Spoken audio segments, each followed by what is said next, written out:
How can sand colic be avoided in the months with less rain for fresh grass?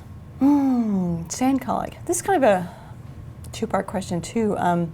You want to prevent it, and then you also, if you can prevent it, you've done everything you can, and you're still worried about it, or you know your horse is still getting it, then how do you help manage it or resolve it? So prevent the sand eating, but if you can't do that, you also need to manage the sand that has been eaten. And most people I know do both. It just helps them sleep better at night. So preventing it is obviously not feeding your horse on the ground. So I know people that use rubber mats, they use hay feeders, they use hay nets.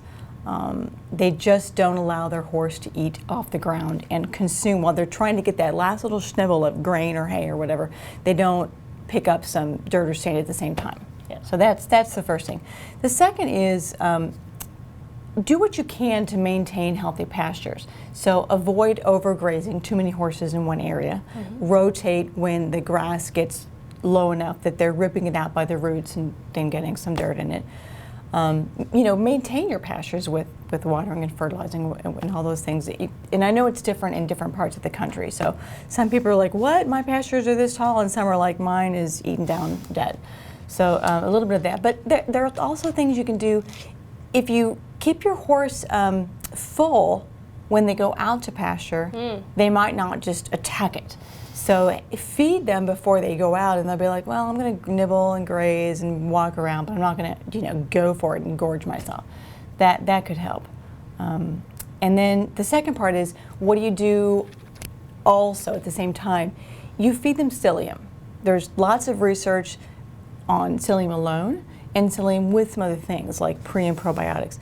And the thinking is psyllium? Yeah, so with the beet pulp we talked about soluble fiber. So it's another kind of soluble fiber. You can also call it a mucilage. The thing about psyllium is, and I tried to get some, but it really made a mess. So I was thinking of you today.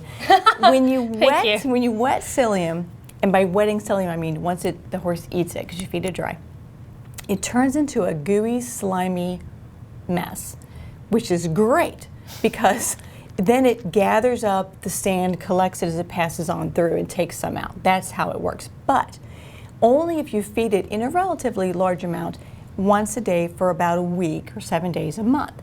If you feed psyllium daily, so you'll see it in some hindgut support supplements, if you feed a small amount daily, it acts more like a prebiotic, which is the food for the microorganisms that live in the gut. So don't feed psyllium daily if your intention is to gather up sand and move it out, because the bacteria and the other organisms in the gut will then take it and use it, and then it's not available for the sand. So you want to just use it sporadically in large amounts to gather, collect up the sand, and move it on out. If you're feeding it daily in like a hindgut support supplement and the bacteria are used to eating it, and then you do want to do one of those purges because you're introducing it in larger quantities, would that be okay? Yeah. Okay, yeah. so you can use the two in conjunction. Okay. Absolutely. And there's one more test that I didn't do today that we could have. You can gather up about 5 or 6 fecal balls, gather from the middle of the pile, not the ones that are touching the ground, because those are contaminated. Already sandy. Yeah, more contaminated.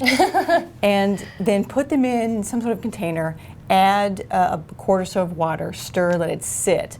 And then if there's sand, because it's heavier than the manure, it'll sink to the bottom, and then you'll know if your horse has sand or not. It's kind of a crude test, but it's fun to do, except not, you know, here with our... Probably not in the studio. Yeah. And probably not at the office when you have to go into a meeting right after this. Yeah. That's less great. Yeah. And use a different spoon than you use for your beet bowl. Your horse will thank you.